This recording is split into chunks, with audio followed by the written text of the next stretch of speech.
ದಯವಿಟ್ಟು ಕೇಳು. ಮಯೂರ್ ಮದ್ವೆ ಮುರಿದು ಹೋದ. ಮದ್ವೆಗೆ ಬಂದ ಗಿಫ್ಟ್ ಮಾತ್ರ ಉಳಿತು.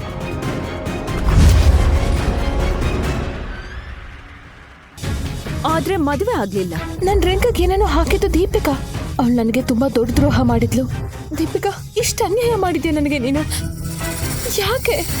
ನಾನು ಮಯೂರ್ಗೆ ನಾದ್ನೆ ಆಗ್ಬೇಕು ಅಂತ ಬಯಸ್ಲಿಲ್ಲ.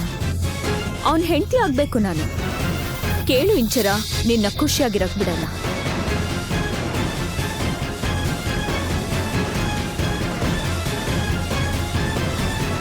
ನೀನ್ ನನ್ ಮಗಳ. ನಿನ್ನ ನನ್ನ ಮಗಳು ಅಂತ ಕರೆಯೋದಕ್ಕೂ ನಾಚಿಕೆ ಆಗುತ್ತೆ. ಅಪ್ಪ, ಇದೆಲ್ಲ ದೀಪಿಕಾ ಮಾಡಿದ್ದು. ಅವಳಿಗೆ ನನ್ ಮೇಲೆ ಅಸೂಯೆ. ನಾನೇನು ಮಾಡಿಲ್ಲ ಅಪ್ಪ. ಸುಮ್ನೆ ಇರು.